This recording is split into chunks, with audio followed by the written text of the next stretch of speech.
Hi friends and student, कैसे हैं आप सब लोग। मेरा नाम नईमुर रहमान और यूट्यूब पे मेरा चैनल है वो NAIM_88।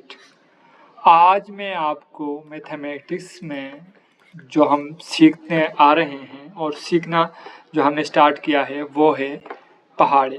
आज हम टेबल नंबर 6 यानी 6 के पहाड़े को सीखेंगे कि उर्दू में हम इसको किस तरीके से प्रोनाउंस कर सकते हैं।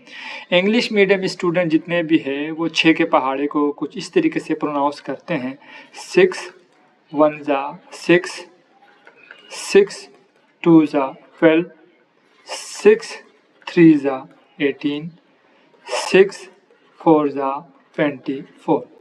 आपने देखा जो भी नंबर है उसको इंग्लिश में उसी तरीके से पुकारा जा रहा है, यानी कि 4 6 24, 6 3 18, 6 2 12, 6 1 6। थोड़ा मैंने बैकवर्ड से पढ़ा, लेकिन आप लोगों को ये समझ में आ गया कि किस तरीके से इंग्लिश के अंदर बच्चे जो है ना वो आसानी इस टेबल को याद कर लेते हैं। लेकिन अगर इसी टेबल को हम उर्दू में याद करना चाहें, उर्दू की लैंग्वेज में हम इसको याद करना चाहें, तो थोड़ा सा इसकी जो प्रोनाउंसिएशन है वर्ड की वो बदल जाती है। जैसा कि 6 एकम 6, 6 दूनी 12, 6 तिया 18, 6 चौक 24।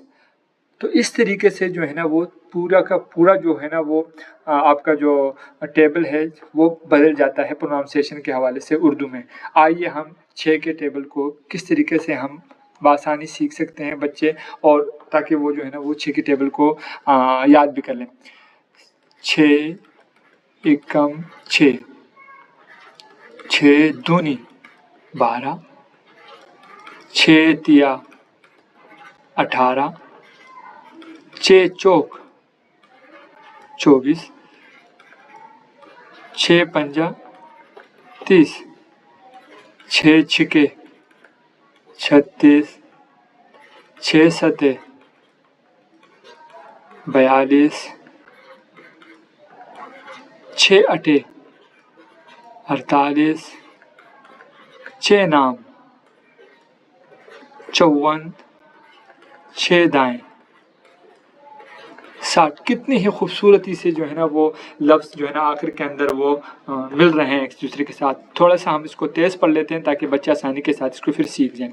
6 एकम 6, 6 दूनी 12, 6 तिया 18, 6 चौक 24, 6 पंजा 30, 6 चिके 36, 6 सते 42, 6 अटे 48, 6 नाम 54, 6 दाएं 60। इस तरीके से आप जो है ना वो 6 के पहाड़े को उर्दू प्रोनाउंसिएशन में आप इसको जो है ना वो सीख सकते हैं और आप इसको समझ सकते हैं कि किस तरीके से हम लोग जो है ना वो 6 के पहाड़े को उर्दू में प्रोनाउंस करते हैं। फीडबैक लाजमी दीजिएगा। आपकी फीडबैक का मुंतज़िर। बहुत शुक्रिया।